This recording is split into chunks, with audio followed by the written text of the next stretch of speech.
our national president, Brian, and I asked him, why can't something be done about 16.7?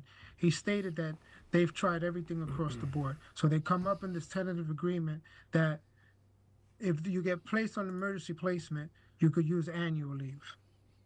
The problem is this. Management has weaponized Article 16.7, has used it as a weapon. You submit a 3996, management places you on emergency placement. You request a day off, management places you on emergency placement. You disagree or you voice your opinion, management places you on emergency placement. Why can't we do something better instead of putting us on annual leave? How many carriers out there have months of annual leave? Not many. Because you see, management, what they decided to do was place you on emergency placement and keep you out for months. Why? They want to hurt you where they can hurt you is in your pocket. Our carriers are suffering day in and day out. It's bad enough that we're not making enough money as letter carriers. It's bad enough they talk about, our national president talks about a 1.3% raise. We need to vote this contract no. This 16.7, they need to do much better for us. We have hundreds and hundreds of DRT decisions that state the emergency occurred on set date. The carrier should have been brought back the next day to work. And management refuses to do that. We know that. But for us to get a DRT decision, it takes months later, 6, 7 months before we get a DRT decision. So our carriers are suffering. Listen, we have homeless carriers out there. We have carriers that are going through a lot. We need to do better for our carriers. Keep in mind, once you get this tentative agreement, when you vote, do not write nothing on there. Just check off the box. No. That's all. That's all I have to say for right now. Thank you so much, guys. Brother Cruz, thank you. Awesome job. He's absolutely right. Why would we agree to have our letter carriers put in for annual leave when management is the one that's placing them off work on emergency suspension? Remember, years ago, as far as contract negotiation, we negotiated where you get a suspension. It's a paper suspension. You continue to work without losing pay. If we're going to do something like that, why couldn't it be the Article 16.7? You continue to work while you're getting paid while the grievance still go forward. But letter carriers, please, you're going to use your annual leave. You're not going to have annual leave to actually go out and deserve your time, your personal time with your family, because you use your annual leave for the 16.7. And like Cruz said, we're going to have to fight it, and it's going to take months to get it heard in front of an arbitrator. So our next featured speaker, Brother Bill, he is the president of Branch 254. He's going to talk about the financial package dealing with and why the main reason we should vote no. A general wage increase of 1.3, 1.3, 1.3, that comes out to what? You all can do the math. All that other stuff that they added in to make it sound like we getting a 20% raise, etc., making all this money. Step increase is part of the ELM step 4 as far as waiting for your weeks. COLA is based on the federal government. Why all of a sudden how are we going to get up to that 20%? Bill is going to break it down. I turn it over to you, Brother Bill.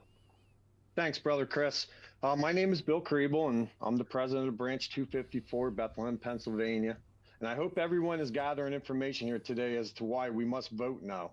I would like to turn us to the breakdown of the tentative agreement economics package. But before I start, I want to paint a picture for everyone before we dive in. Please cue the slide as I paint the picture. Take yourself back to COVID-19, when almost every carrier was scared shitless to come to work, when people were getting sick and dying. We wore gloves, masks. We came to work worried if we were going to bring this disease home to infect one of our loved ones that had underlying medical conditions.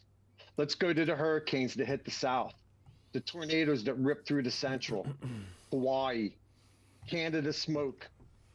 Don't forget about the 110-degree days and the -0 winters, to us presently being robbed and killed in the streets. I can also add the constant bullying from management in our offices.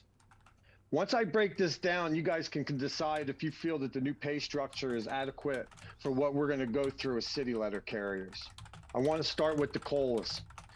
As I stated before, although we value our COLAs, they only help us if we're in a moderate economy. They're not negotiated, and the CCAs do not receive them. Let's look at the first spreadsheet. I'll look at the step C, and then I'm going to break down the COLAs and the increases. Now remember, none of this back pay has interest included into them. So like $10 back in 2022 and 2023, that's about $5 today. This doesn't even offset the rise of groceries and offset our rising healthcare. So let's look at this spreadsheet. I'm going to go right down step C because that's pretty much what everybody's going to end up at. So the first increase of the COLA comes on 8/26/2023, and that's for $978. Now remember, that $978 goes to step P. There's a prorated formula that breaks it down, and the less you've been in the post office, the less that COLA is going to be. So step C will actually see $651.45 out of that. That's a 31-cent raise coming off of COLA. All right. Then you go to the 1.3% that they're giving us on 11/18/2023. That's going to break down to about 32 cents an hour. I find this money on the street when I walk around delivering mail. So let's keep going. The next COLA on 3/9/2024, that's $353. That step C guy's only getting $235 of that COLA. That's an 11-cent hourly increase. As you can see, this keeps going down with the step increases in the COLAs as we go through everything. I don't know if you guys can see the whole spreadsheet or not, but that's going to break down to about $1.38 per hour raise coming out of the back COLAs. The further down it goes, now these are prorated ones. These aren't actual COLAs. We don't know if we're going to get the COLAs once they come back in 2025. They're guesstimated. Slide 2. Now, the step A and step B go to step C. So when step A on 9/5/25, they're making $49,025. Step B is making $51,215. So step A comes out to be about an 8.94% increase. That's a pretty good raise for step A going to step C. So they're going to go, their salary now will be $53,407. Step B now is going to get 4.28% of that. That's a pretty good increase to them. Everybody from D going all the way up to P, we got 1.3%. Now, if you would average those two percentages that I gave you, the 8.94 and the 4.28, that would bring us to 6.61%. That sounds a lot better going across the board for everybody. Now, step P, you guys got $1,000 added to you. You're not, you don't get no more step increases. And the one thing to always remember is he doesn't negotiate our step increases. They come every 46 weeks. The COLAs, like I said before, they only go as good if the economy's going good. You might not get nothing with a COLA. So to add all these numbers into it, it kind of makes the whole economic package that he put together look fluffed with the numbers. This is the actual breakdowns, the math that shows you. Numbers don't lie. They don't lie. If you go to the third slide, this is what it looks like all the way down at the bottom. It'll show you what the increases would look like if we actually got that 6.61%. So now everybody's starting to look a little bit better, 7.47% per year. 15% going across the board sounds a lot better than 1.3, 1.3, and 1.3 with some fluff COLAs. So hope everybody can understand my math. I know numbers can kind of like make people start thinking, but like I said before, 21 cents, 39 cents, we find that on the street. That's something you found in the washer machine after you did laundry and somebody had some change in there. That's not going to make or break us. It doesn't offset our health care. Health care went through the roof. If you're a family man like I am and you got kids at home, when you go to the grocery store now, you're looking at about a $300 just to go get some bread and milk and stuff to feed your family. It used to be like a $75 expense, but this is a basic breakdown of the numbers. Hope everybody can understand them. You can always reach out to me if anybody wants me to further go over stuff with them, but that's all I got. Thank you. Thank you, Brother Bill. One thing I like to say, he's absolutely right regarding the COLAs and the weeks as far as when you receive your next step increase. Again, like I said earlier, that's already in the handbooks and manual. ELM, chapter 4. Go inside, look at it. You can read it yourself. The only thing he negotiated was the general raise increase was at 1.3, what Bill talked about, and gave the senior carriers the 1,000. If you really consider that historic, I don't see it that way. Also, I'd like to say this. When I started in 1981, we had our best national president, my opinion, Vinny. I heard back then mail volume, first class is decreasing. I heard back then that we might lose our COLA. Did we lose our COLA? No. Then come Bill Young. I heard it through Bill under his administration. Same thing. First class mail is dropping. We can lose our COLA if we go to arbitration.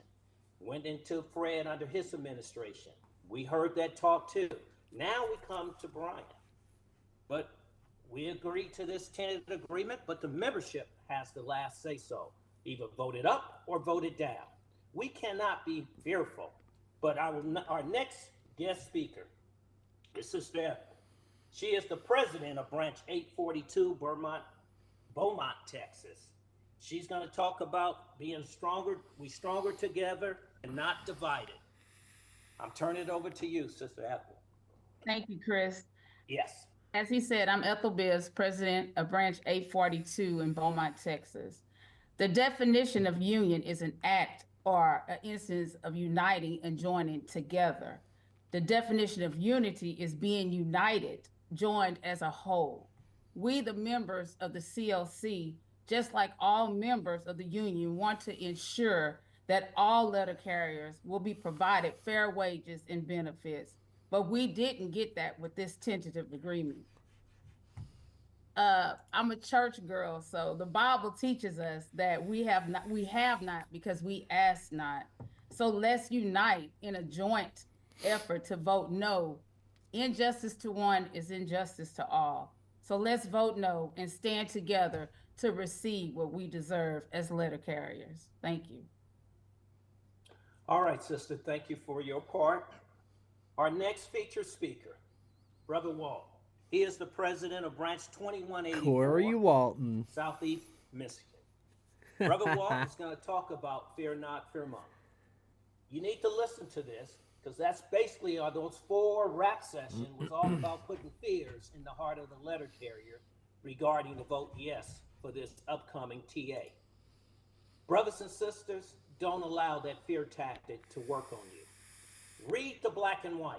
Understand what this tenant agreement is all about. How it's going to affect your pocket. How it's going to affect you regarding the contractual part of what was so-called what we got. Some of the contractual part is good, but not all of it. But for sure, the financial part of what you're going to receive of just a 3.9% raise if you look at the 1.1, 1.3, 3 times. But other than that, I will turn it over to Brother Walt. Walt, it's all yours to talk about the fear-mongering. All right. Thank you so much, Brother Chris. Hello, everyone. And as Brother Chris stated, my name is Walter McGregory, and I'm the president of Branch 2184, Southeast Michigan.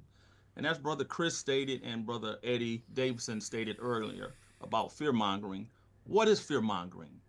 It is the action of intentionally trying to make people afraid of something when this is not necessary or reasonable.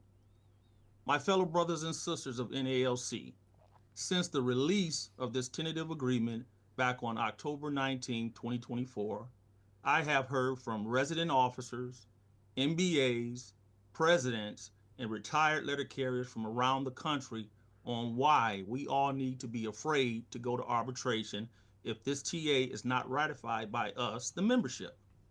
A common example of this is we may lose our COLA. Does that sound familiar, brothers and sisters? Since the first contract negotiations between NALC and the Postal Service in 1971, 9 contracts have been negotiated by the parties and ratified by the membership, and 6 contracts have been awarded by an arbitration panel. Of those 6 arbitration awards by arbitrators, None of them have been without COLA. Now, can we lose COLA if we go to arbitration? The answer is yes. However, the likelihood of that happening is slim.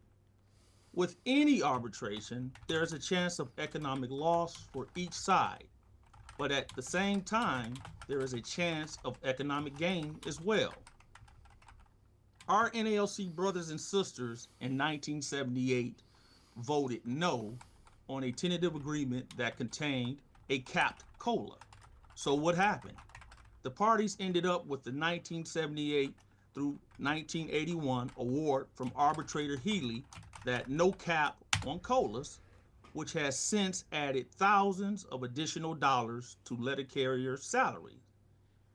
Of all the fear mongering you and I have heard from NAL officials and their supporters, many of which are appointees on the national union payroll that they are trying to sell us this TA, isn't it strange that none of these officials have spoken of what we could gain if we went to arbitration?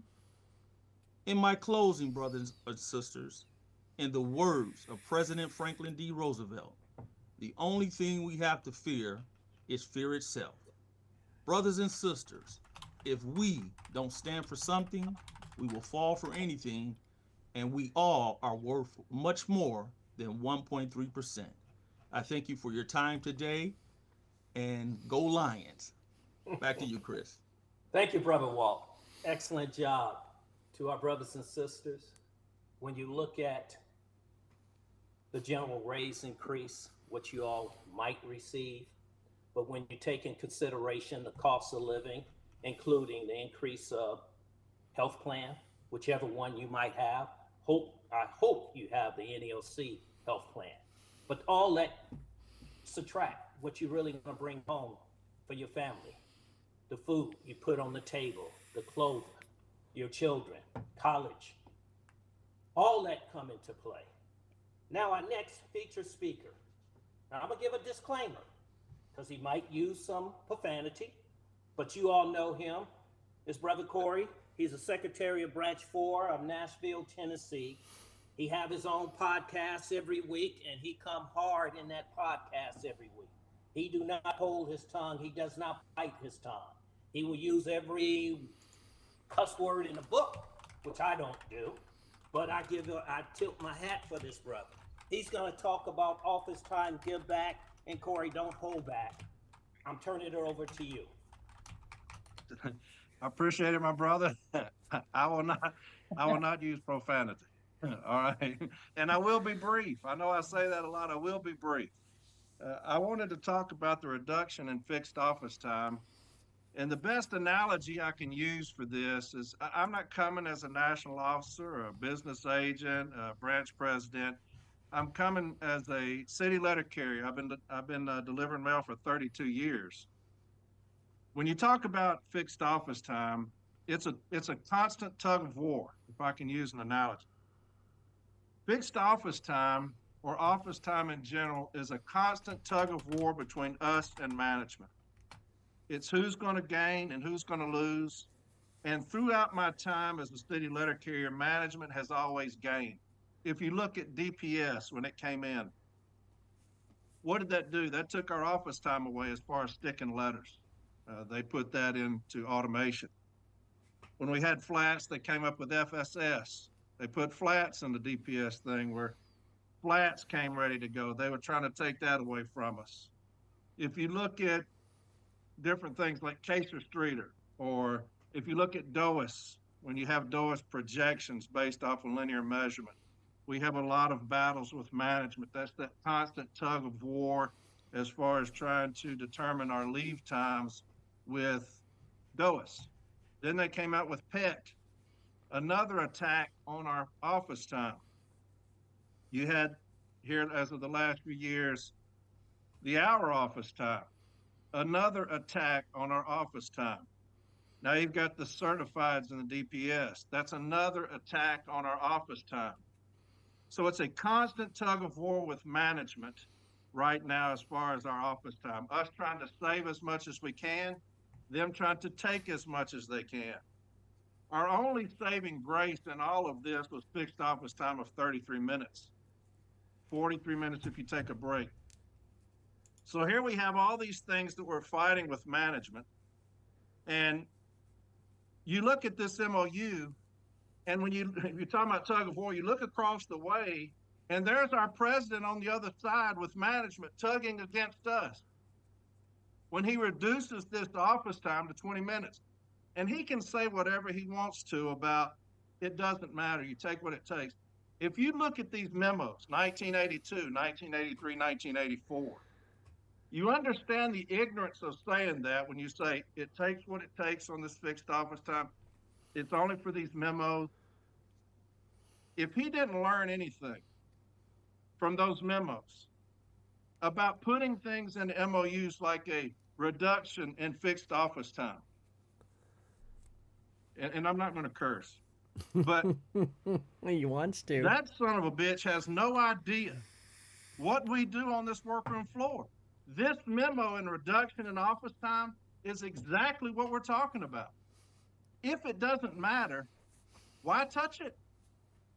Why address it? Let management fight for that, and however they want to fight for that.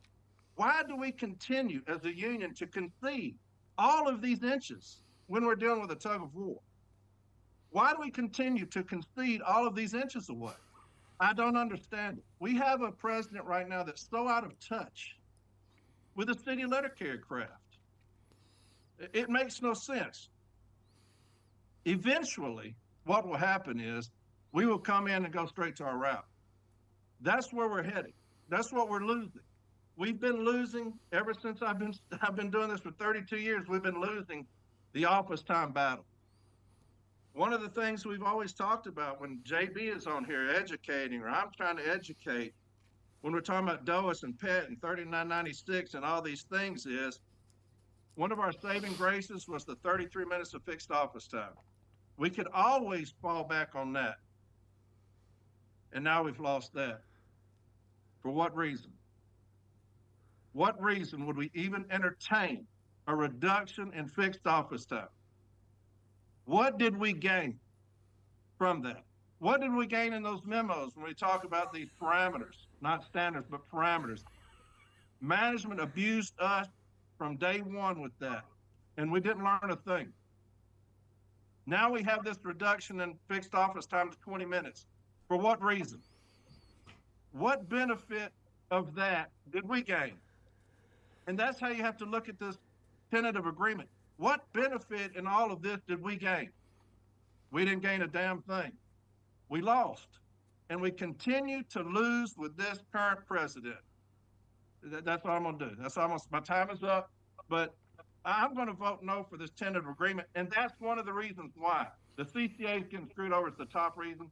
But that's one of the reasons why at some point in time, we have got to quit conceding as a union. And that's exactly what this administration is doing, most of them. But we will vote them out in 26, and we will right this ship. I promise y'all that.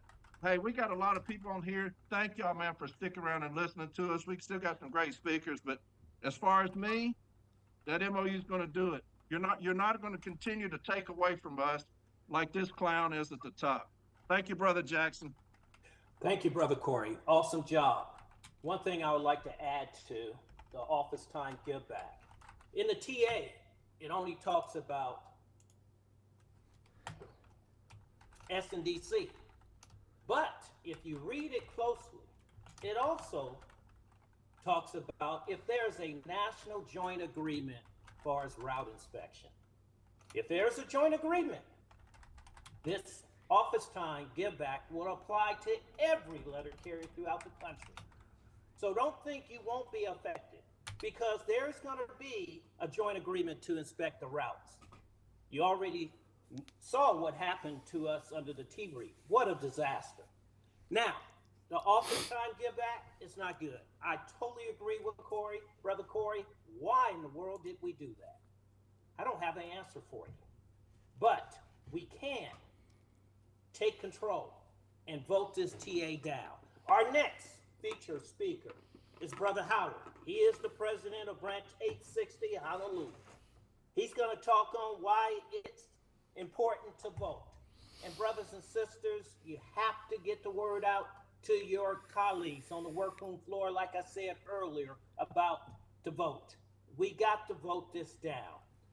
Brother Howard, I will turn it over to you.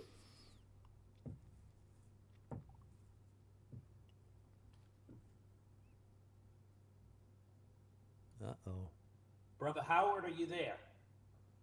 If you're having trouble, what I will do is go to the next. Okay, I'm good. I'm good now. Okay, aloha everyone. I'm Howard Kumini. I'm the branch president of Branch 860. I've been the branch president for over 24 years and recently got re-elected for 3 more years. I'm currently a co-chair for the Western region. I'm on the site committee for national, and I'm part of the COC regarding our TA. Statements were made about our future pay increases that were not achieved by our proposed agreement.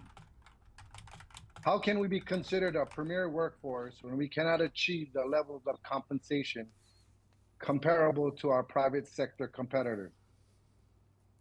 This tentative agreement not only devalues our workforce, but also disrespects the families of our hardworking letter carriers that we have patiently waited over 500 days and anticipating a much needed contract. And we put our ultimate trust in our leadership to be our voice, only to be disappointed. Brothers and sisters, there's 300,000 letter carriers, active and retired, that belong to the NLC. Imagine that number. That is a strong voice to be heard.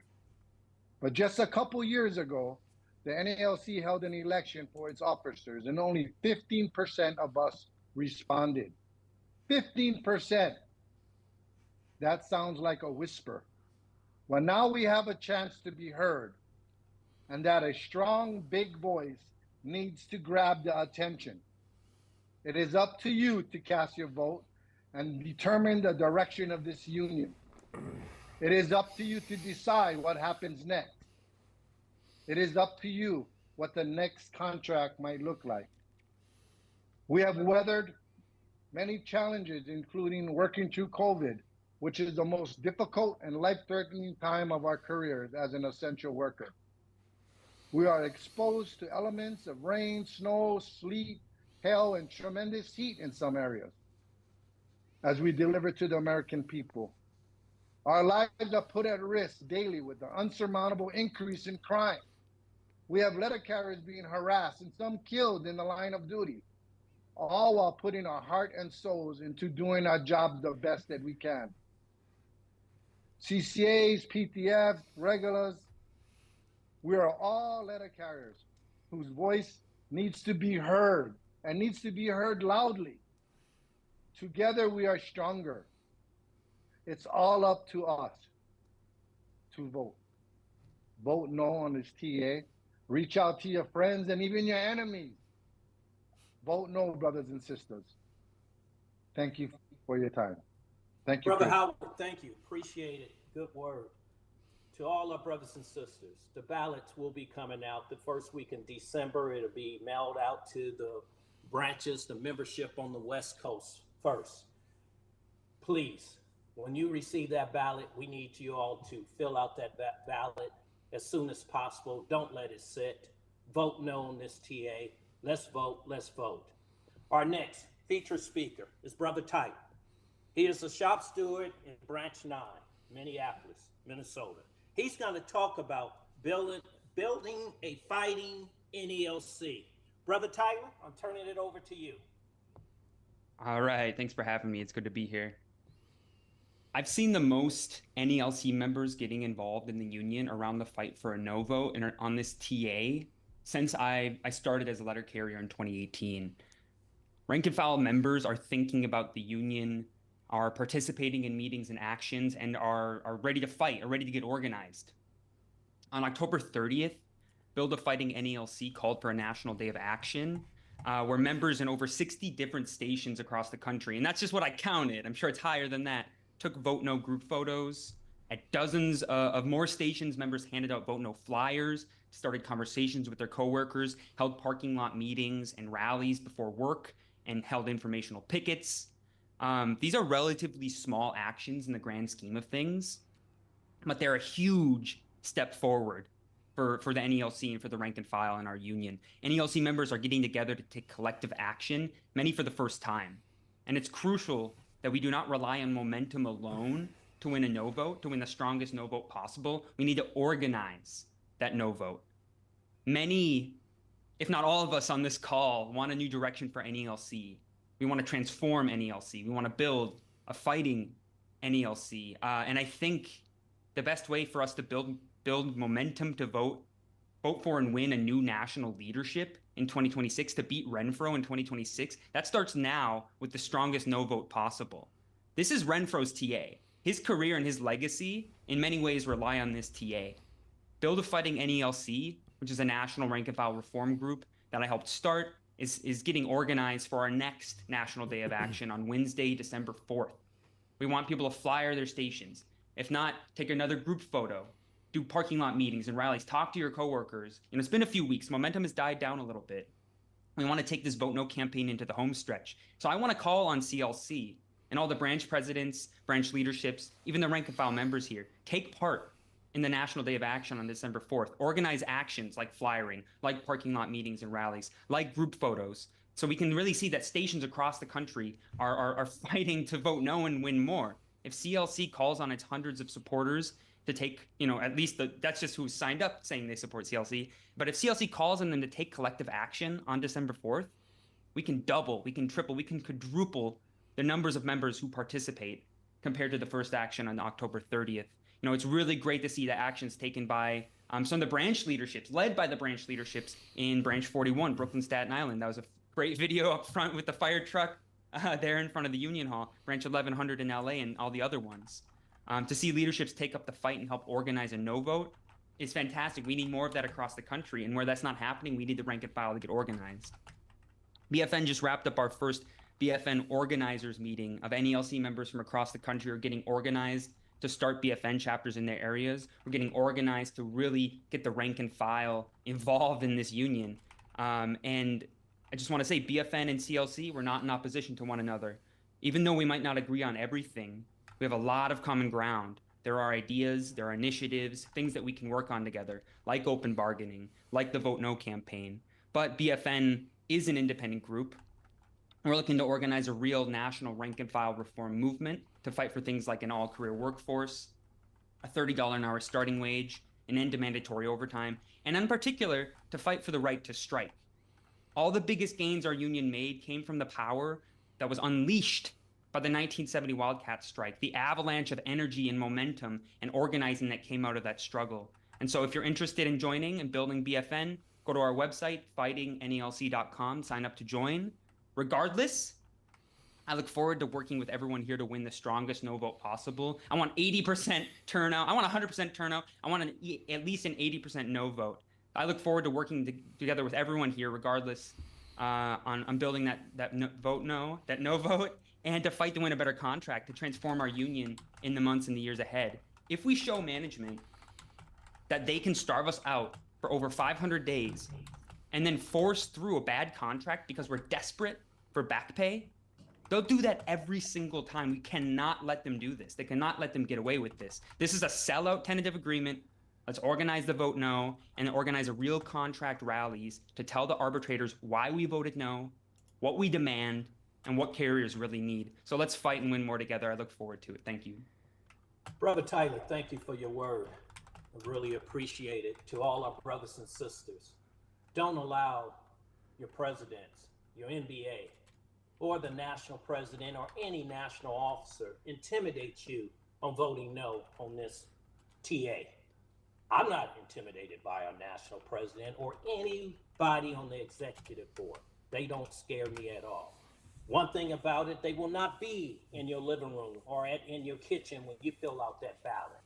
Remember this, your president might be retiring. He might be a full-time president.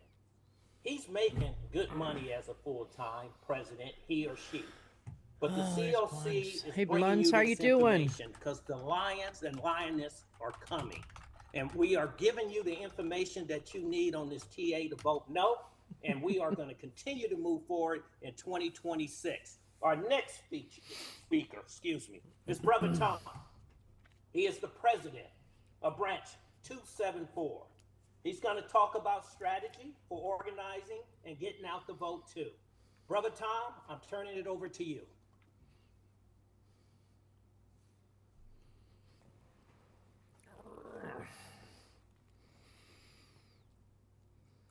Brother Tom, are you there?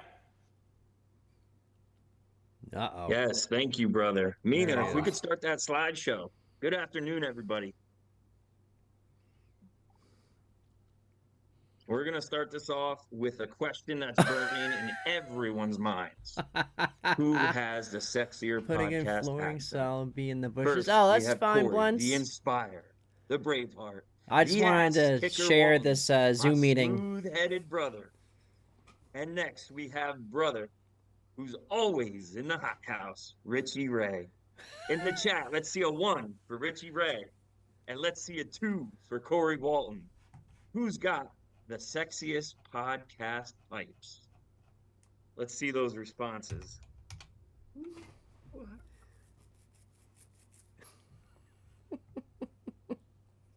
Oh man, it's close. Somebody's gonna have to add those up.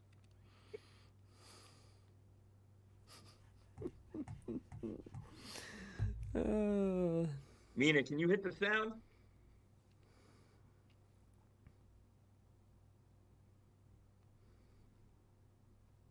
All right, if it's not working, We could have gotten rid of brothers All and right, sisters. it passed. It passed. What the fuck did we get? We could have gotten rid of this son of a bitch months ago. All right, so we'll have to tally those votes and see who won. I can't wait to see it. That's a good challenge right there. So, Mina, if you could go to our next slide. So, how do we organize? Let's get this thing going. My name's Tom Sir. I'm president of Branch 274, Lehigh Valley, Pennsylvania. I want to speak to you about organizing. So, we have a few parts about organization. First, the Vote No movement. Second, we need to garner public support for arbitration. And last, continue through to national elections in 2026. We have more younger members than ever before. I was a CCA, and man, I used to be sexy and cool. Locally, we are trying to make the union sexy and cool again. My sexy days are over. I'm 40 now. That doesn't mean others can't make this union sexy. How have we done so much involvement? We socialize and gather outside of work. We have a core nucleus here. If we have a strong core, say 10, 12 people, and then we bring in 5 members each, now we have a small army of 50 or 60 people. That's how you have to think about this. Make those strong connections with the like-minded individuals and let it blossom from there. Once you have that, the union involvement falls into place. Create easy tasks. Say, hey, Mike, you want to organize a softball game for our branch? And boom, they're in. Go ahead, next, Mina. So we call this locally getting ass. Who doesn't love getting ass? 3 easy steps to carriers involved. First, assemble. You need a location. Second, socialize. Get some beers, get some booze, get some music, whatever you guys like. And 3, secure. Check in after you hook up with everybody at your event and make sure they come back to the next one. You have to have multiple events. You can't just do a one-off and expect people to be in. So that's what we've done here locally. You go to the next slide, Mina. So one of the things we did was a honking rally. This takes me back to my college days. When friends and I would honk, we'd have signs out on Main Street before football games on Saturday. If someone honked, we drank. Great way to meet people walking by and make connections. We had members from Branch 157 in Philadelphia show up as well as some retirees. Remember, you can do what you want. You're in control. Don't ever let anyone tell you you can't do something. It takes energy, time, organizing, and commitment. If those are qualities you possess, take the lead wherever you are and make it happen. Next slide, Mina. We also made sure we had to go to DC this rap session. So our branch rented a small van. We all met at 3 a.m. We drove 3 hours to DC. Many of these members never attended a rap session. It opened all their eyes. They went back home, had conversations at work about what they saw. That's invaluable. Several of our members spoke or asked questions on the mic. Shout out to Mike Still, Mike Allison, for giving Renfro the business on the mic. Next slide. So communication. Another integral part of organizing is communication and education. We have a local branch WhatsApp group. It's like social media, but it's way more intimate. You have to have sites and documentation, and they can be tagged to find later. This is a great way to connect, but also stay connected with all our members. When we need them to step up, they're one message away. We also have a separate group for stewards. That's key to growth and keeping stewards constant updates and keeping each other on task. Lastly, our branch website can create contacts and then use these for email campaigns. This is another great way to activate our members when we need them. How do we get all this information from them? When they sign up for the union and fill out the 1187, we have a separate sheet of paper to collect all that information. The key items being the cell phone and the email. Next slide, Mina. So this is big in the, right here. Vote No campaign. So branch meetings and social media only cover so many of our members. So where's the one place we see all of our members every single day? At work. Parking lot parties involve all carriers in office before they clock on. Usually we meet 15 to 20 minutes before our begin tour. Plenty of time to socialize, grab a cup of coffee, a donut, listen to vital information. This canvasses all the people we don't reach on social media and at branch meetings. You can hold a speech to get your message across, hand out critical information before any major votes or deadlines, or use the time to receive questions on specific topics. Remember, you are the union. This does not have to be branch officers or stewards. Take the initiative. Go ahead, Nina. All right, Carry for America. So this is my beautiful wife in the middle with the Vote No sign. She's a huge supporter of all letter carriers. This idea was born on a Saturday morning WhatsApp group. So the idea is to attract positive community involvement for letter carriers after a big vote no. I'm already decided this thing is going arbitration. The idea is to infiltrate arenas, stadiums, concerts across the country. There's two objectives. Garner public support for letter carriers across the nation through signs of picketing, and educate our communities about letter carriers' needs and situation heading into a no vote and arbitration. Created this Instagram page, #Carry for America. Go ahead, Nina. We got on the Jumbotron at our local arena at the PPL Center in Allentown, PA. The whole arena saw us. We had an absolute blast walking around, meeting people, taking pics and videos, and laughing our asses off.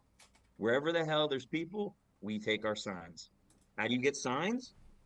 We passed a motion at our branch to have our local union printer make 200 signs for various rallies and upcoming votes. You can go old school and make your own if you want to. Go ahead, Mia. So the premise is simple. Get photos with our communities and flood social media sites from now through arbitration. Neighbors, friends have been asking me, hey, what's going on with the postal situation? Customers have been asking me, hey, what's going on with the postal situation? This is all because of all the social media attention. Go ahead, Nina. As letter carriers, we must have someone who can access a famous athlete or two, or a movie star to hold a Vote No sign, because letter carriers deserve better sign. We also thought about pics with our favorite customers, pics at national monuments, or cool places across the country. We want this to go nationwide, with benefit being positive media for letter carriers. And the second last. At the DC rap session, Renfro laughed at the idea of letter carrier march on White House or the National Mall. He stated, I don't know if it'd sway Dennis Nolan very much if we had a rally. If we are going to change this, it has to come from us, not him. He's not capable of being the leader of the rank and file. We need to fight. We need to be bold. We need to be creative. And we need to have the passion. And I believe we have that. So I will end on this. Our local union has never been as unified as right now in this very moment. Being the leader of the branch, this unity was organic. It did not come from me. It was everyone. Every single person in branch 274 has sacrificed something for every other member in the branch, whether it's time with your wife, time with your kids, time with your family, time with your friends. They just haven't realized it yet. That is passion. That is fighting. That is a true union. That is why I love my branch. We don't quit. We don't stop. And we certainly won't back down from a fight. Now is not the time to sit back. A lot of work still needs to be done. Organize, fight, unite. Thank you for your time. Let's go. All right, Brother Tom, thank you. Thank you. Before I turn it over to Rocky, where she can go back over the financial report, because since she had problems with the mic going in and out, one thing, brothers and sisters, I would like to say this. Is this the best that our national president can get us under this tentative agreement? We just a year and a couple of months away before this tentative agreement, if it's voted yes, will end. Do you want him to be the one to put another contract in front of you for as a tentative agreement? If this is what he can get for us now, what can he get for us in 2026? I don't think it can be any better of a 1.3. So that's the reason, brothers and sisters, you need to vote no on this tentative agreement. Now I'm going to turn it over to Sister Rocky, where she can go back over the financial report. Rocky, are you available? I am. Hopefully you can hear me better this time around. Hi, good Real afternoon, good. everyone. Rocky, No. I just want to give you a brief overview of the finances for the CLC. At this point in time, 69 cents. For those of you who have donated to our cause, I want to thank you very much. But the thing is we need a lot more. Just so you know, just and postage, which is currently at 73 cents, it will cost. All right, Rocky, you going in and out. If you can hear me, Rocky, what we going to do, brothers and sisters, we're going to post the financial statement from Sister Rocky on our website because she's going in and out. Rocky, won't you just try to step back from your mic and try it again? If that doesn't work, we'll just post it on the website. Okay, is this better? Much better. Okay. All of you who have donated to the CLC, right now we have 36,840.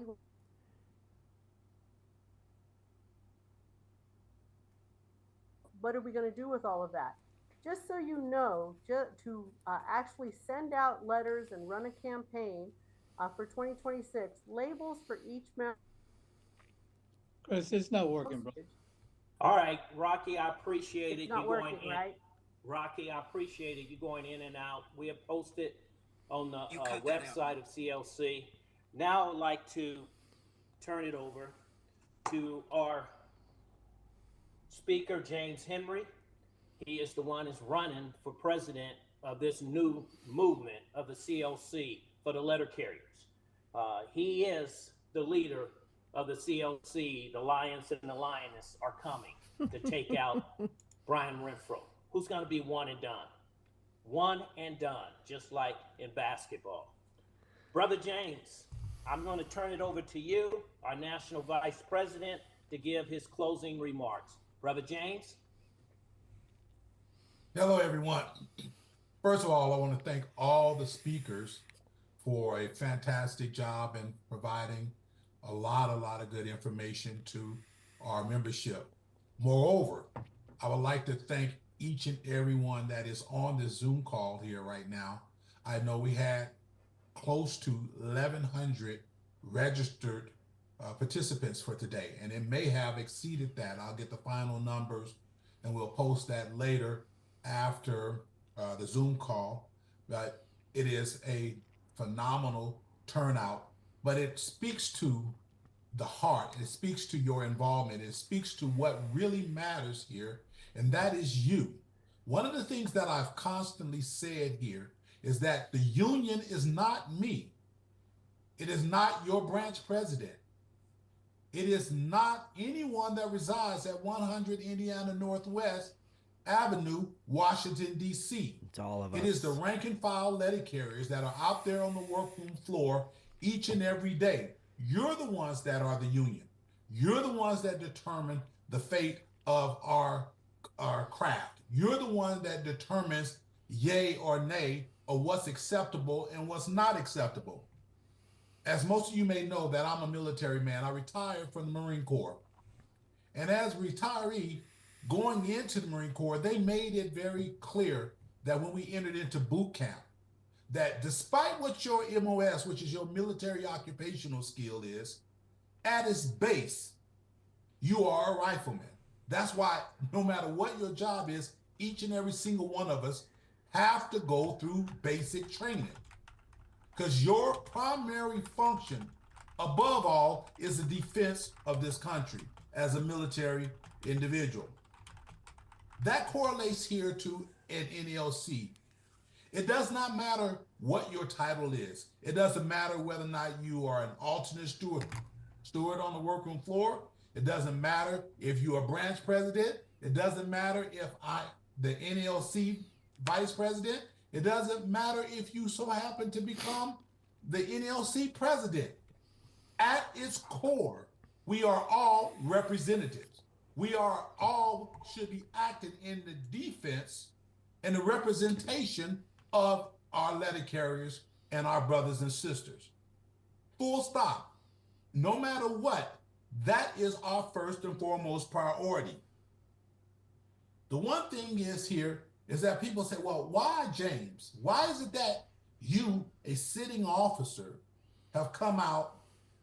This is not about any anti-Brian, anti-anyone else, but a pro-us. What is it about us that we deserve as letter carriers? What we demand as letter carriers?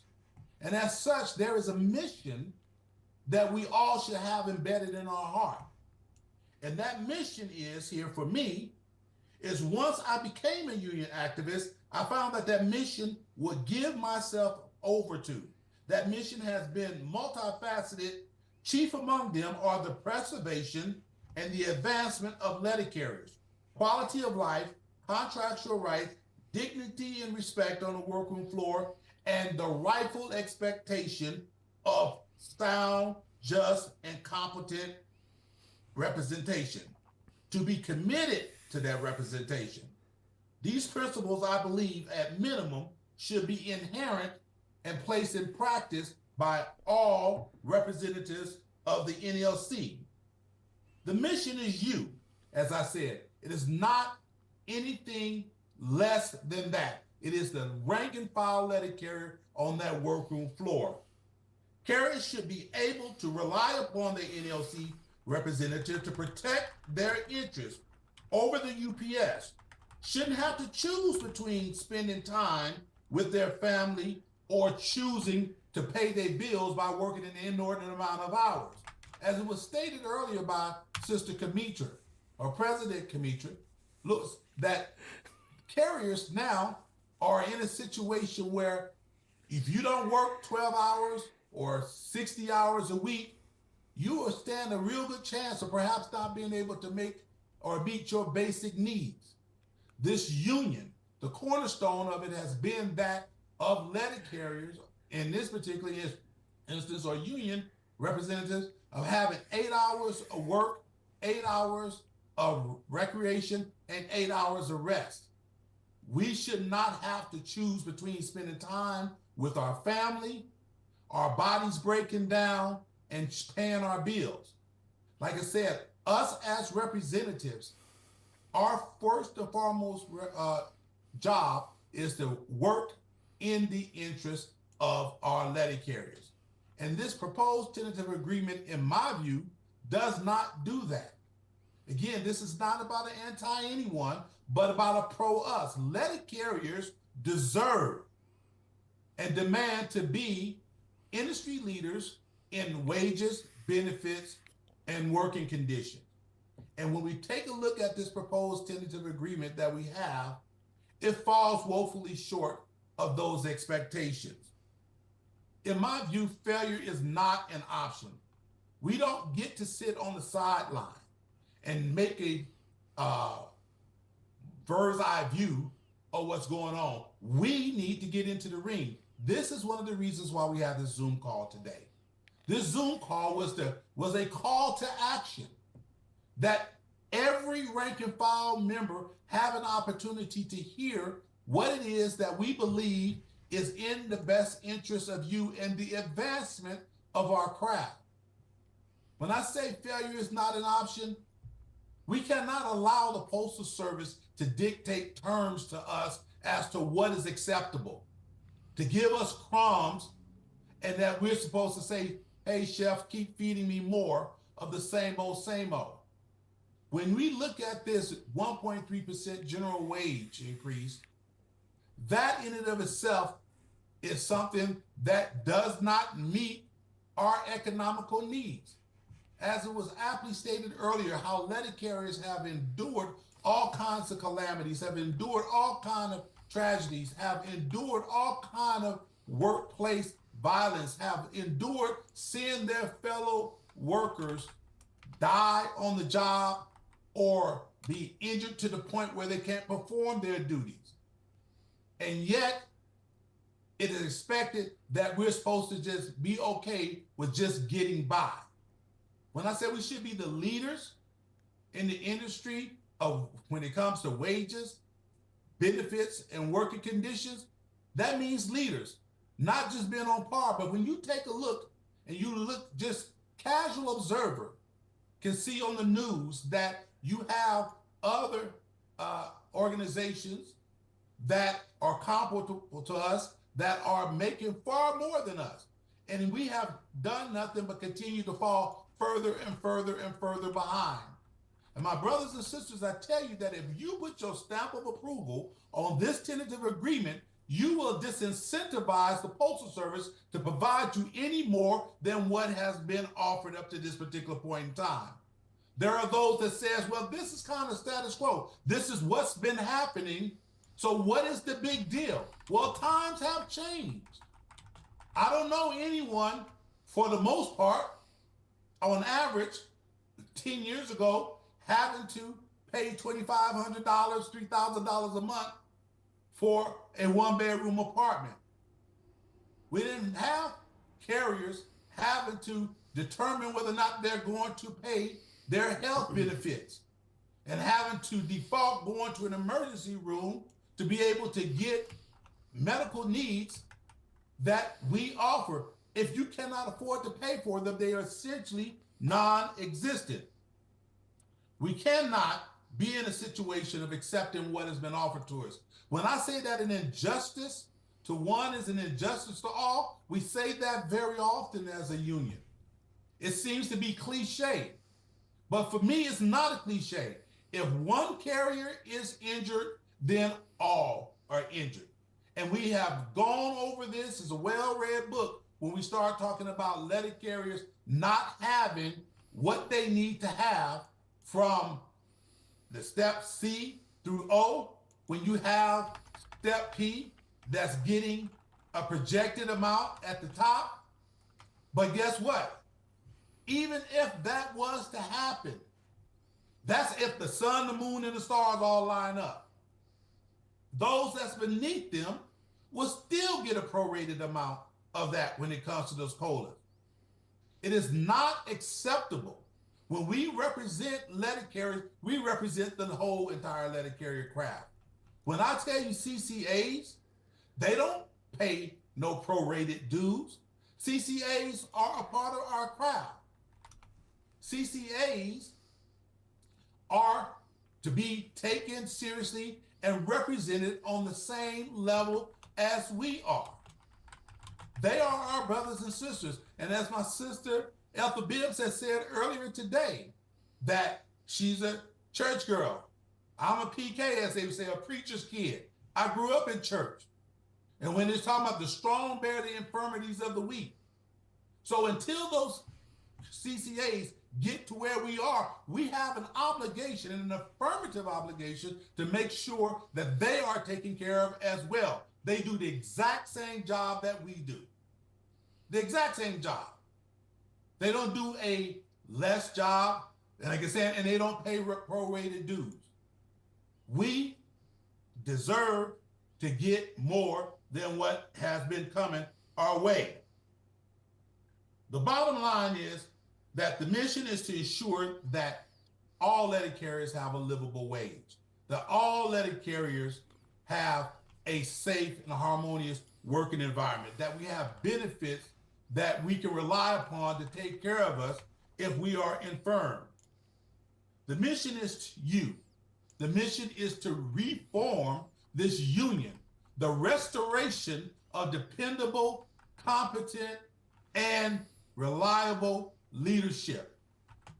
There is no universe that we should be making a case to our letter carriers and to our union brothers and sisters with the exclamation point about, but understand the plight of the Postal Service, understand the plight of the Postal Service. Well, what about the plight of my brothers and sisters out there? That some of them can't afford to put their children in daycare because their wages do not afford to it. Some get to a situation where they are perhaps subject to discipline because they have to defy their managers about working overtime because they have to leave to go home to get their kid or drive across town. Most of us cannot afford to live in the city in which we deliver in. That should not be the case. Letter carriers are and is America's best. When you take a look around, no matter whatever it is, I mean, we are essentially a pseudo first responder. I did a retirement some years ago, and I was talking to the letter carrier, and I had asked him, was he a service member? And you know what he said? He stuck his chest out at me and he said, yes, I'm a postal service. And that stuck to me because if you was there on that floor that day when he was talking to me, you would understand the pride that he had in being a letter carrier. He equated that to that of our armed forces. And I wasn't mad at him about it. Because guess what? More often than not, my 36 and a half years of representing letter carriers have provided me the opportunity to see that letter carriers more often spend more time trying to keep their job than do their job. That should not be the case. And so when it comes to this proposed tentative agreement, like I said, I have read this book and had quoted it before on the podcast. It's called The Profiles of Courage. When John Fitzgerald Kennedy wrote, the quote in there, the hottest spots of hell is reserved for those in a time of great moral crisis remain their neutrality. Well, my brothers and sisters, I will not remain neutral here. I understand that it's not political expedient to step out and be a resident officer. I understand that some would say, hey, well, let's not rock the cradle because we may not get more. We were talking about this fear-mongering, but I don't operate out of the spirit of fear. I don't stand on the sidelines. What I have said and what I will say now to you, and I'll close on this. Not only will I, but the concerned letter carriers, the CLC, we will not only fight for you, but we will fight with you. And this is an example of that.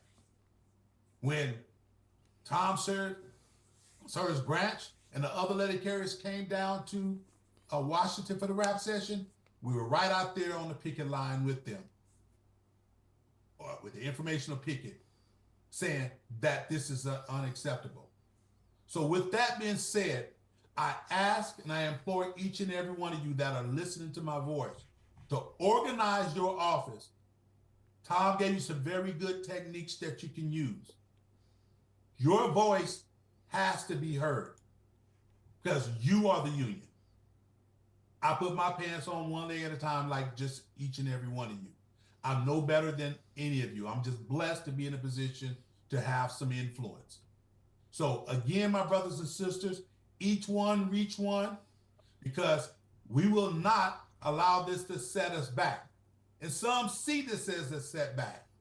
But you know what? As they say, a setback is a setup for a comeback. And we're coming back strong. The roaring lions and lioness. God bless you. Thank you, Brother James. Before we end this, to our brothers and sisters that is on this Zoom meeting and Facebook Live, we have over 450 questions. We're going to put that on our Facebook page to answer each question that you all put on the chat. But before we close this, we're going to try to get the financial report to Anita where she can read it, because Rocky having trouble with her mic. I just need to know, Rocky or Anita, were you able to, did you receive the report? I did not. Okay.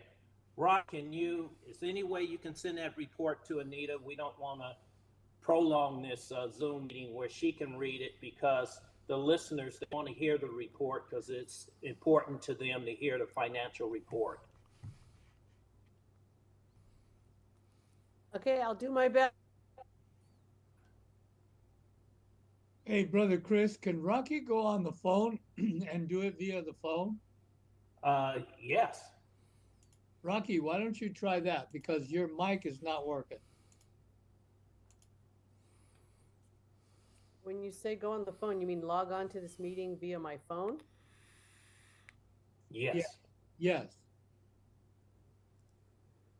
Chris or Amina, can she switch audio? Just go on the phone with my phone. Okay. All right. All right. Hopefully this works. Let me just mute myself. Okay.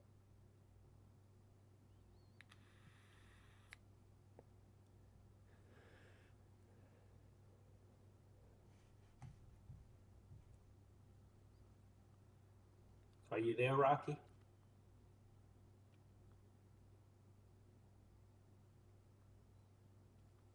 It'll take her a minute to dial in. All right. Can you hear me? Yes. Okay. Sorry, I don't know what is going on. Just turn the sound on your computer. All right. I just turned it off. Okay. All right, everyone. Let's try this one more time.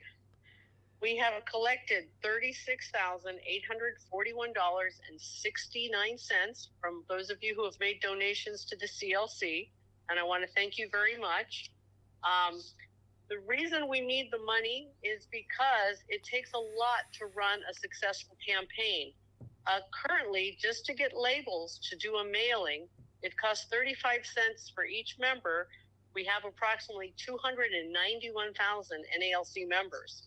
As you know, postage, first-class postage right now is 73 cents, and more than likely it'll go up in 2026. So we're using today's prices just to do a mailing for the label and the postage. That would cost us $314,280. Now, that does not include the price of what goes into the mailing, nor the supplies for the mailing, or the cost for a union printer. So that is why we're looking to collect the money that we're collecting, and we're going to be using it to campaign, hopefully and successfully, in 2026. The Lions are coming.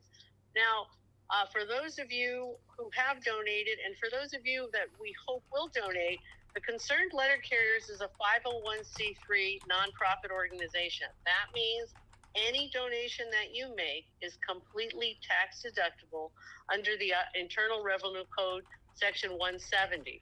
Now, you can donate to the CLC in many ways. First of all, you can mail your donation, P.O. Box 26279, San Diego, California, 92196-2279. You can donate via Zelle, Cash App, PayPal, or on our GoFundMe page at Concerned Letter Carriers. Again, it takes a lot of money to run a campaign, and we want to be successful. But first, before I talk about that, please, everyone, make sure when you get your tentative agreement to vote. I have seen some of the questions that indicate that they're being told that if people don't vote, that counts as an automatic yes. That is incorrect. The Constitution, the NALC Constitution states that only the vote ballots that are received will be counted. So from those ballots received, whatever the majority decides, that's what's going to happen. So we really need all of you, if you really have that strong opinion to vote no, that you need to vote. And when you do not mark those ballots with anything except the mark to vote no on the tentative agreement, because anything you write on that ballot will invalidate it. So please follow the instructions carefully, vote quickly, and send it to where it needs to go. Don't wait. Do not procrastinate. Now with the CLC, like I said, we need that money because we want to make sure we run a successful campaign to get to not just you, but all the members out there who want a change, who want leaders, strong leaders, who are dedicated to the membership, who are going to work for what all of you need and deserve. We don't need leadership that sides with management and actually uses things that are very similar to management. And when I say that, look at how they ran the economic package. They didn't give you what you would actually make with the calculator. They gave you what you would be projected to make based on what the COLA could or could not be. Now, who uses projections? Management does. They do it every day with DOIS, with PET. Everything is always projected as opposed to actual. So we need you to actually get out and vote for the TA, vote no, and we need you to make donations so that in 2026, we will have James Henry and his slate to clean up what is going on at NALC headquarters and to have the strong, dedicated leadership that all of you deserve. Thank you. Thank you, Sister Rocky. Excellent. Appreciate what you had to say.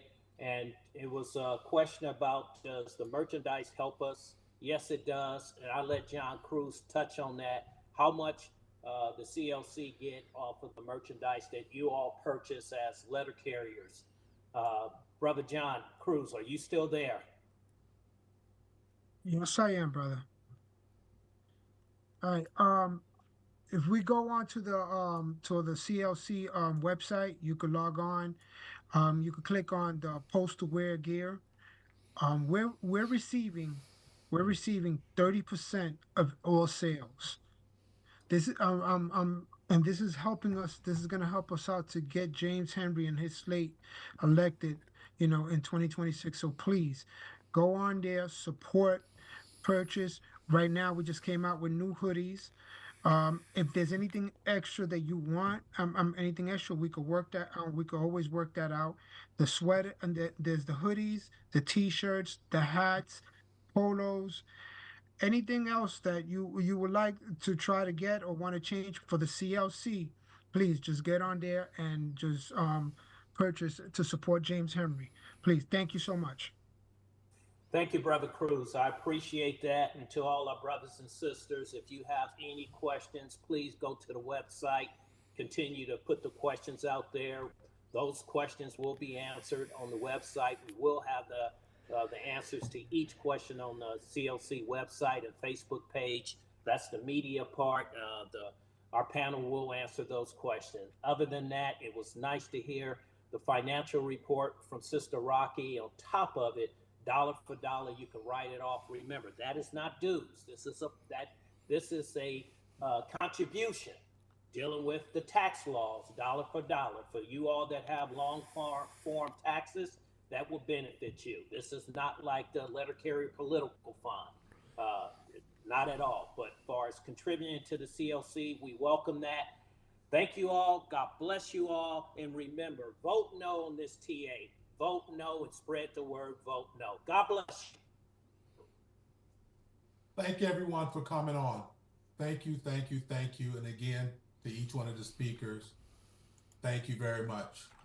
And let's go ahead. If you have not, as again, cannot emphasize enough, please log on to the website, follow us on Facebook, like and follow, and share with all of your brothers and sisters. All right. Thank you. Be blessed, everyone. CLC candidates, hold on. Yes. CLC candidates, hold on.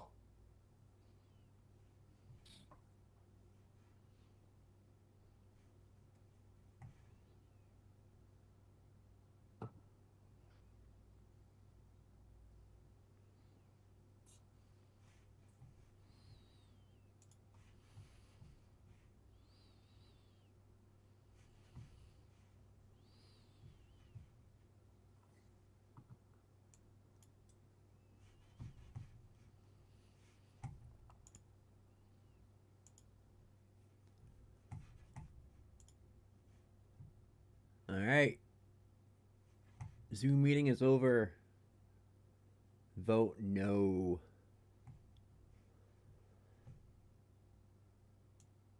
Worst tentative agreement I've ever seen for the post office for the NALC. Frickin' sucks.